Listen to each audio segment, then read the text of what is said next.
प्रधानमंत्री नरेंद्र मोदी अपने ऐतिहासिक दौरे पर अमेरिका पहुंचने वाले हैं और ये दौरा कई मायनों में ऐतिहासिक कहा जा रहा है। पहला राजकीय दौरा है उनका और साथ ही इस लिहाज से भी ऐतिहासिक है कि भारत अमेरिका के जो रिश्ते हैं उनमें नए मोड़ की बात इस दौरे के बाद कही जा रही है।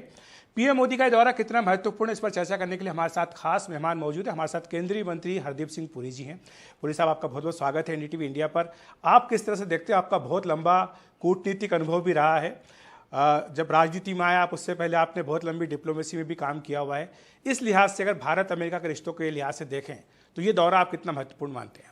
देखिए, ये बहुत लंबा सफ़र रहा है। मैं ये 2014 से नहीं शुरू करूंगा क्योंकि 2014 के बाद जो क्वालिटेटिव ट्रांसफॉर्मेशनल अपग्रेडेशन हुई है रिलेशनशिप में तो सब आपको सामने दिख रही है, पर मैं उससे पहले भी जाऊंगा।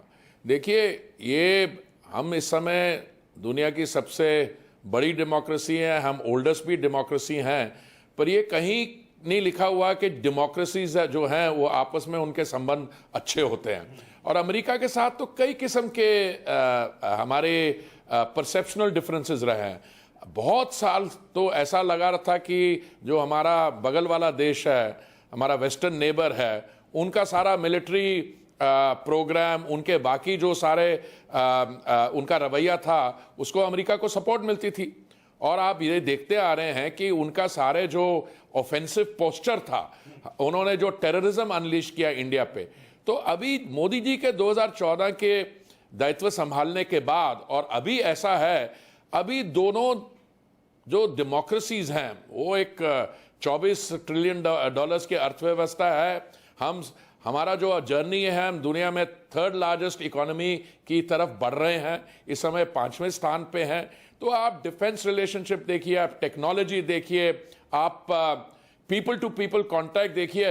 मैं तो खुद अमेरिका में रहा हूँ, मैं राजदूत था न्यूयॉर्क में, पर जो मैं दृश्य देख रहा हूँ सोशल मीडिया पे और बाकी जो एक्साइटमेंट है, एक्साइटमेंट का मतलब सिर्फ ये नहीं है कि हमारी जो इंडियन डायस्पोरा जिसको कहते हैं, वो शब्द मुझे कोई ज़्यादा पसंद नहीं है, पर इंडियन ओरिजिन लोग हों, वो चाहे इंडियन पासपोर्ट पे हों, चाहे अमेरिकन पासपोर्ट पे हों, जो भी हो, लोगों को में इतनी कॉन्फिडेंस है। वो कॉन्फिडेंस और एक्साइटमेंट एक क्यों है? वो इसलिए बिकॉज इंडिया का स्टेचर बढ़ गया है। और ये जो ट्रांसफॉर्मेशनल चेंज है मोदी जी लाए हैं।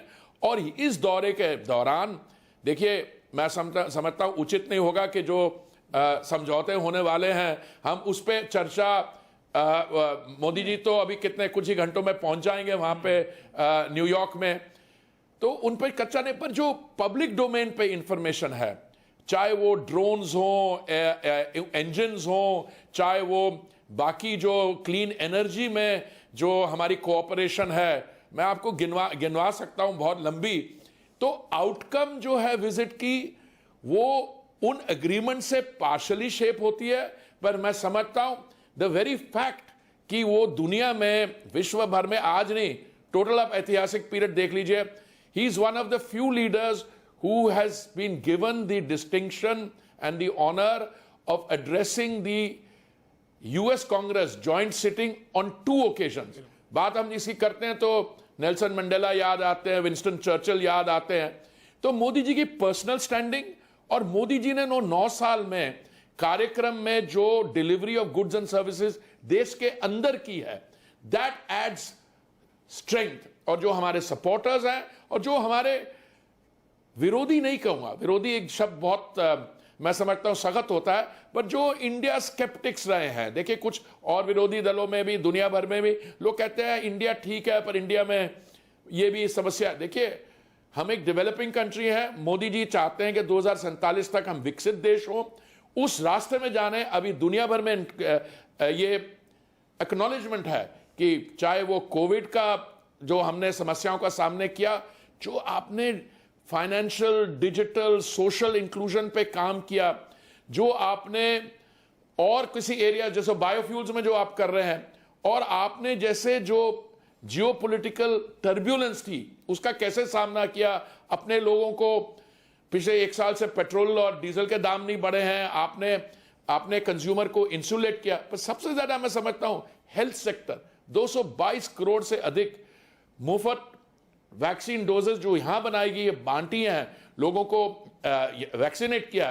पर उसके अलावा देखिए दुनिया में अगर 193 देश हैं, उनमें से 100 ऐसे देश हैं जो हमारी वैक्सीन और हेल्थ केयर सिस्टम के किसी फॉर्म में बेनिफिशियरीज रहे। जो उपलब्धियां हैं उन पर हम बात निश्चित तौर पर आगे करेंगे, लेकिन अभी जो अमेरिका दौरा है इस पर चर्चा कर लेते हैं, क्योंकि कुछ कमेंटेटर्स ये भी कहते हैं कि अमेरिका एक एलआई की तलाश कर रहा है, तो भारत एक गठबंधन का हिस्सा होगा या भारत जो है उसका सहयोगी होगा, कोऑपरेशन करेगा? देखिए, मैं भारतीय विदेश नीति की और हमारी इसमें हम लोग, I am a student of that, 39 years मैं फॉरेन सर्विस में था। इस समय बात हो रही है स्ट्रेंथनिंग और क्वालिटेटिव ट्रांसफॉर्मेशन रिलेशनशिप में।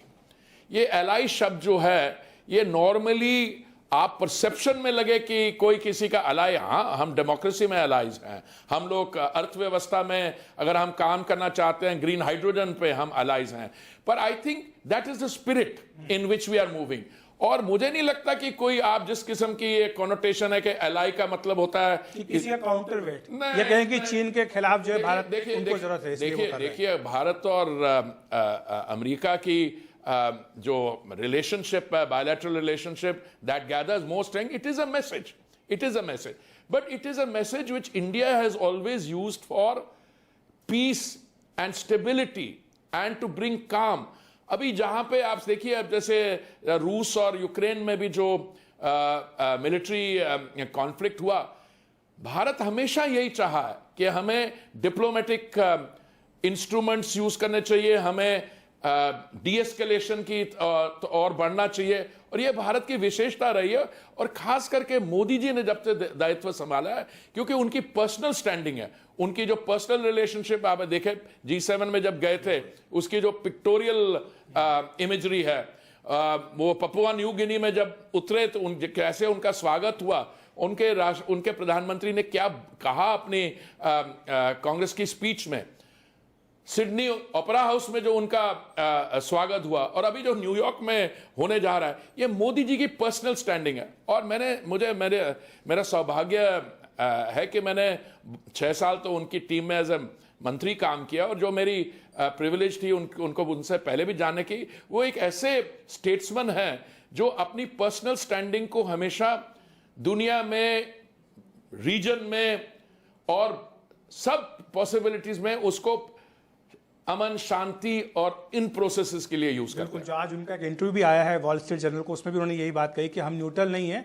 हम पीस के लिए न्यूट्रल हैं, जहां पीस हो उसके लिए न्यूट्रल होंगे निश्चित तौर पर। लेकिन आपने रूस की बात की, जो रूस यूक्रेन युद्ध छिड़ा हुआ है, इसमें जो भारत की स्टैंडिंग है, पोजीशन है, उसको लेकर के अमेरिका और यूरोप के कुछ देशों में अनकंफर्टेबल है। वो कहते हैं कि आप जिस तरह से ऑयल वहां से लेते हैं वो एक ठीक तरीका नहीं है। मुझे लगता है इस विषय के बारे जानकारी शायद कम हो, और मैं आपका धन्यवाद करना चाहता हूं कि आप मुझे ये मौका दे रहे हैं अपनी बात आगे रखने के। आज कई जगह आर्टिकल्स छपे हैं कि शुक्र है भारत ने रूस से जो कच्चा तेल है ज्यादा क्वांटिटीज में लिया, इससे इंटरनेशनल प्राइसेस कंट्रोल में रही।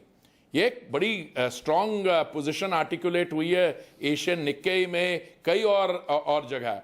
देखिए, हम वही करेंगे, और मोदी जी का इंडिया फर्स्ट जो फिलोसॉफिकल पोजीशन है, और मोदी जी एक सबसे बड़ी डेमोक्रेसी में पॉपुलरली इलेक्टेड लीडर है, जो उन्हें अपनी कंज्यूमर के लिए करना होगा। उससे फायदा क्या हुआ? अप्रैल 2022 से कच्चे तेल, हमने तो 5 मिलियन बैरल्स पर डे हम लोग इंपोर्ट करते हैं, पेट्रोल और डीजल का दाम नहीं बढ़ा है पिछले 1 साल से। और ज्यादा मैं आपको बताना चाहता हूं, गैस प्राइसेस ऑल्सो जो 300 गुना जो सऊदी सीपीयू से बढ़ी हैं, हमने उसको भी कंट्रोल किया, कम भी हुई, बल्कि गैस प्राइसेस कम। मैं वहीं पहुंच रहा था, और मुझे पूरी उम्मीद है कि क्योंकि मोदी जी ने एंड समय पे कुछ ऐसे निर्णय लिए जिससे प्राइसेस पे फायदा हुआ। जैसे नवंबर 2021 में और मई 2022 में उन्होंने सेंट्रल एक्साइज काटा, उससे पेट्रोल और डीजल के दाम 6 रुपए और 13 रुपए कम हुए, और गैस प्राइसिंग फॉर्मूला भी हमने हाल में ठीक किया, इससे हुआ। देखिए, मोदी जी से डोमेस्टिक डिसीजन मेकिंग जो है, और उससे ये हमारा इन्फ्लेशन रेट आप देख लीजिए। हमें हमारे विरोधी दलों का लोग बात करते हैं, और देखिए कहां था इन्फ्लेशन रेट और कहां फूड इन्फ्लेशन को देख लीजिए। सो ये एंड टाइमली स्टेप्स थे। लेकिन लोग कहते हैं कि अभी भी उनको राहत की उम्मीद है। आपने कहा कि अप्रैल 2022 में आखिरी बार जो है वो दाम बढ़ाए गए थे, जो भी दाम में परिवर्तन किया गया था पेट्रोल डीजल के, लेकिन उसके बाद से तब 110 बैरल पर था, डॉलर पर बैरल था, अब 70, 75, 80 के आसपास है। तो लोग राहत की उम्मीद कर रहे हैं, लोग चाहते कि राहत। देखिए, अगर मैं कंज्यूमर होऊंगा, मैं भी राहत की एक्सपेक्टेशन, मैं तो हमेशा ऑप्टिमिस्ट हूं, बट जस्ट फॉर एक देश हमारा जैसा जिसका 80-85% ऑयल, क्रूड ऑयल की यूज वो इंपोर्ट्स पे डिपेंडेंट है और गैस में 55% है, इंटरनेशनल मार्केट पे वो कि तो हमारे जो कॉर्पोरेट ओएमसीज हैं, ऑयल मार्केटिंग कंपनीज है, गुड कॉर्पोरेट सिटीजन, उन्होंने काफी देर घाटे उठाए, अभी स्थिति उनकी इंप्रूव हो रही है, अब तो प्रॉफिट में है वो। नहीं, प्रॉफिट में ऐसा है कि इंटरनेशनल सिचुएशन अगर स्टेबल रही तो मैं आपसे बिल्कुल सहमत हूं, तो फिर पॉसिबिलिटी दाम को as we go long in the next quarter आने की पॉसिबिलिटी बनती है। तो लोग ये सवाल पूछ रहे हैं कि अगर आप गैस की कीमत कम करके राहत दे सकते हैं लोगों को, तो फिर पेट्रोल डीजल की कीमत कम करके राहत क्यों नहीं दे सकते? उनका सवाल पूछना बिल्कुल लेजिटिमेट है और इसका जवाब मैं नहीं, इसका इंटरनेशनल सिचुएशन से होगा। और मैं देखो मोदी जी ऐसा निर्णय लेंगे जो अपने कंज्यूमर के लिए और हमारी इकोनॉमी के लिए फायदेमंद होगा। एक दूसरा मंत्रालय जिसकी जिम्मेदारी आपके पास है और मुझे बताया गया कि शहरी विकास मंत्री पद पर सबसे लंबे समय तक आप रहे हैं, अभी भी हैं, तो इसमें जो स्मार्ट सिटी की बात होती थी, स्मार्ट सिटी मिशन, उसकी क्या प्रोग्रेस है? लोग कहते हैं कि वो जमीन पर उस तरह से नहीं उतरा जिस तरह से उतरना चाहिए। मुझे लगता है जिसने भी आपसे बात की है और जिससे भी लगता है कि जमीन पर ये स्मार्ट सिटी प्रोजेक्ट नहीं उतरा, उनको दो चीजें बतानी चाहिए। एक स्मार्ट सिटी का तो भारत में नहीं, किसी देश में भी कोई अनुभव था ही नहीं। एक नया कॉन्सेप्ट बना है और ये जो 100 स्मार्ट सिटीज थी, ये इसकी कॉन्सेप्चुलाइजेशन हुई जून 2015 में, पर इसकी पहली 20 सिटीज की अनाउंसमेंट हुई जनवरी 2016 में और अखीरली की हुई 2018 में। आप रियलिटी ये है कि 5 साल लगते हैं स्मार्ट सिटी बनाने के। 100 के 100 स्मार्ट सिटीज के integrated command and control centres बन गए हैं, आज ऑपरेशनल हैं। 70% काम स्मार्ट सिटीज का कंप्लीट हो चुका है, 90% काम मार्च 2024 तक हो जाएगा और बाकी 10% उसके बाद। तो मेरी आपसे ये सबमिशन है, आपको गुजारिश है कि ये स्लो नहीं चल रहा, ये दुनिया भर में फास्टेस्ट इंप्लीमेंटेड प्रोजेक्ट है। और कोविड के दौरान ये जो integrated command and control centers थे, they worked as war rooms. हम लोगों की जान बचा रहे क्योंकि वहां पे टेक्नोलॉजी के माध्यम से हम लोग मॉनिटर कर सकते थे कहां पे एक समस्या है, कहां पे दवाई पहुंचवानी है, एटसेट्रा। एक दूसरा विषय जो आप ही के इसी मंत्रालय से संबंधित है, नया संसद भवन। हमने देखा कि भी हाल ही में पीएम मोदी ने उद्घाटन किया, लेकिन विपक्षी पार्टियों ने इसका बहिष्कार किया। वो सेंट्रल विस्टा प्रोजेक्ट का भी लगातार विरोध कर रहे हैं, कह रहे हैं कि ये फिजूल खर्ची है, ये फालतू का खर्च है। पहले तो उनसे पूछना चाहिए उनको जानकारी है खर्ची कितनी है इसकी, पहली बात। दूसरा, मैं 800-900 करोड़ रुपए नहीं, मैं काउंटर क्वेश्चन नहीं मोरारजी देसाई स्टाइल में पूछ रहा हूं दोबारा। मैं आपसे सिर्फ एक चीज कहता हूं, ये जो लोग कोई ऐसा विषय ढूंढते हैं जिसका वो विरोध कर पाए, उनको मैं याद करवाना चाहता हूं, ये जो अभी का सांसद पार्लियामेंट हाउस है, इसकी कंसेप्चुअलाइजेशन 1916 में हुई थी और ये शायद बना था 100 वर्ष पहले, 1922 के आसपास। 1925 में, फिर 22 में बन गया, फिर 25 में, तो मतलब हम 2023 में 100 साल हो गया पूरा। अब देखिए, ये कभी जिन्होंने बनाया था उनके मन में ये था ही नहीं कि ये भारत एक इंडिपेंडेंट कंट्री होगी और उसको लेजिस्लेचर चाहिए होगा।